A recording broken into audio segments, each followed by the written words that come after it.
Olwaleero nga bakulembeze b'ekibuga Kampala bakyaddeko Bulange Mengo ensonga zino ze zibadde ku mwanjo. Bano babadde bakulembeddwa mu Lord Mayor wa Kampala Engineer Ronald Balimwezo, Nankulu wa Kampala Sharifa Buzeki, bameya b'amagombola gakola Kampala ne bakansala baabwe. Wano Lord Mayor wa Kampala Engineer Ronald Balimwezo wategeezezza nti mu mbalira y'omwaka gw'ebyensimbi guno ekitongole kya Kampala Capital City Authority kyaweebwa obuwumbi 718 n'ebitundu 3 nga zino zaakendera n'ebitundu 21 ku mbalira y'omwaka gw'ebyensimbi oguwedde 2025-2026. Guno gwokka gwe mulundi gwe batuwaddeko trillion emu ne miliyoni zanga 5 zibatusuubiza naye ate ne zibasuubiza oluusi tebazituukiriza zonna zitu kakati netubatuplaniza okukola ne bitakolebwa lwa gavumenti oba oluusi butalaba Kampala nga economic hub ng'eddiro lya Uganda tuswala mazima. Ono agamba tebasobola kuddukanya kibuga bulungi nga tebaweereddwa nsimbi zimala. Era gavumenti bwetyo neeyisa nekkiriza mu strategic plan yaffe tuteekemu trillion 2 n'obutundu 4 ng'ezo baba zituwadde Kampala egenda kukola kikunyirira. Naye bakadde bange Kampala tefunangako yali bitundu 40 ku buli 100 kwezo sente. Ye Kampala evaamu sente ziri ente ekamu amata naye tefiibwako tewebwa bikuta. Ono takomyawo era ategeezezza nti n'ebibuga ebirala ebyatondwawo mu mwaka gwa 2022 nabyo ebitabiremesezza okukulaakulana kwe kubanga tebiweebwa nsimbi zimala. Nibatondawo ebibuga Mbale, Mbarara, Masaka era twagala okwebaza Ssaabasajja Kabaka kuba baali batuliddewo over.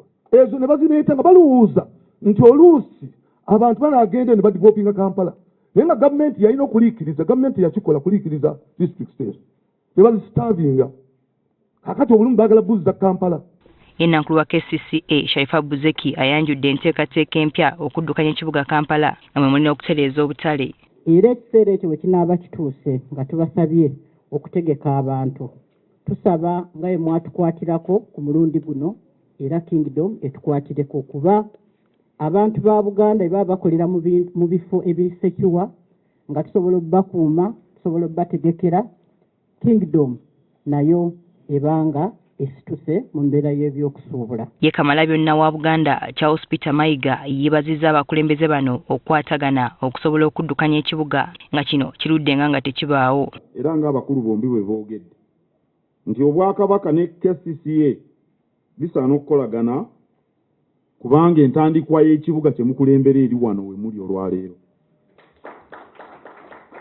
Ono asanyukidde n'enteekateeka ya bulungi bwansi eyatandikibwawo gavumenti gye buvuddeko banaase okwenyigira mu kuyonja ebitundu gye babeera. Kabaka Tembo muzzukulu wa Kabaka Kimera ye yalegesa engoma saagala agalamidde bulungi bwansi n'atandika ono bwine yakala si yabiyiye bulungi bwansi tumutandika mu Buganda okugogola enzizo okugogola amakubo okukola kutya kati ffe tubimanyi bitambulira mu musaayi gwaffe tutambule ffenna ku nsonga eyo ekibuga kyeyongera okunyirira.